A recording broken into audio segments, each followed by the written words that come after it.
Assalamualaikum warahmatullahi wabarakatuh. Bismillahirrahmanirrahim. Alif lam mim. Ahasiban nasu an yutraku an yaqulu amanna wa hum la yuftanun. Surah Al-Ankabut.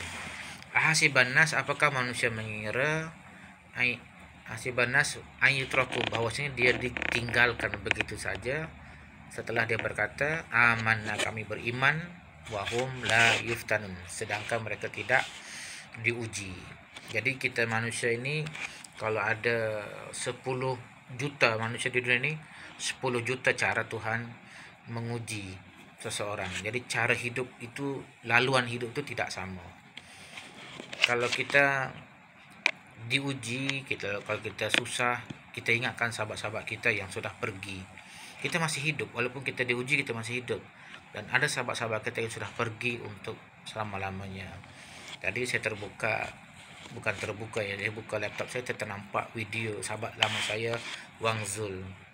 Wang Zul ni guru kaunseling SK Taman Teratai. Dia sudah pergi untuk selama-lamanya. Juga saya teringat pada Khairul Bariyah, satu kelas di MPI. Asal dari Temerloh, dan beliau juga sudah pergi meninggalkan kita semua untuk selama-lamanya.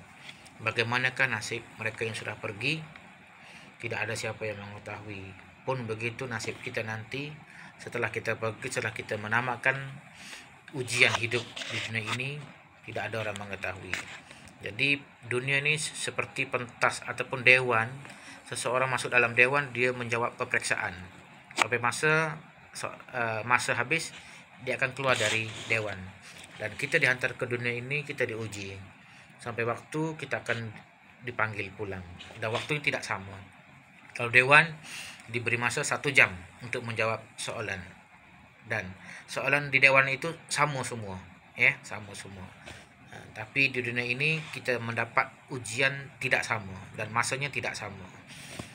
Sepanjang apapun kita hidup di dunia ini, nanti ada dialog di pada mahsyar. Tuhan bertanya kepada manusia, berapa lama kamu hidup di dunia dahulu? Mereka menjawab 1 hari, dan ada yang menjawab setengah hari. Artinya sepanjang apapun hidup di dunia ini, sepanjang apapun kesusahan yang kita lalui, bila sampai di akhirat kita akan merasakan 1 hari je ataupun setengah hari. Ada sambungan dialog tadi. Tuhan katakan bahkan kamu hanya hidup sebentar saja. Artinya tidak sampai sehari, tidak sampai setengah hari, sekejap saja hidup. So untuk orang-orang yang sedang diuji, bersabarlah, bertabahlah, karena hidup ini hanya sekejap. Kita aja yang merasakan lamanya kita diuji. Seperti orang dalam penjara, mereka di penjara sekian, ada yang katanya dari 2013 sampai sekarang di penjara, lama atas kesalahan-kesalahan mereka. Dalam tu mereka merasakan lama sekali mereka di penjara, dan mereka sampai buntu, tidak tahu mau buat apa lagi. Mereka terputus hubungan dengan keluarga pun tidak datang menjenguk mereka, dan mereka pasrah di dalam penjara itu. Sedangkan masih boleh bertemu lagi kan dengan keluarga, kalau ada hari raya masih boleh lagi keluarga datang. Tapi kalau nanti takdirnya orang lain, bukan kita lah, na'udzubillah, masuk ke dalam neraka di akhirat, mereka tidak boleh bertemu lagi dengan keluarga mereka, tidak ada yang datang menjenguk nanti di sana. Oleh itu hashtag kita jaga diri kita tak payah urus orang lain. Qu anfusakum, jagalah dirimu, wa ahlikum naro, dan ahli keluargamu dari api neraka. Ada apa dalam neraka itu? Dalam api neraka itu ada kayu bakar. Wa quduhan nas wal hijarah, dalam tu ada kayu, ada api yang membakar manusia. Dan neraka itu sifatnya tertutup. Bayangkan air menggelegak dalam sebuah periuk, guguk, dan dia tertutup di atas tu. Kan panas. Dan manusia yang diazab dalam neraka disebut dalam surah lain lagi, mereka diikat di tiang yang tinggi ke atas. Jadi Tuhan sudah bercerita dalam Quran ini, sudah ada semua apa yang akan terjadi nanti di akhirat. So life is choice. Hidup ini pilihan. Pilihlah, kita mau yang mana. Mau bahagia ataupun mau tidak mau bahagia, menderita. Kadang-kadang orang itu terbalik. Dia sebut dia mau bahagia, tapi perlakuan dia itu ke arah susah, ke arah membuat dia derita.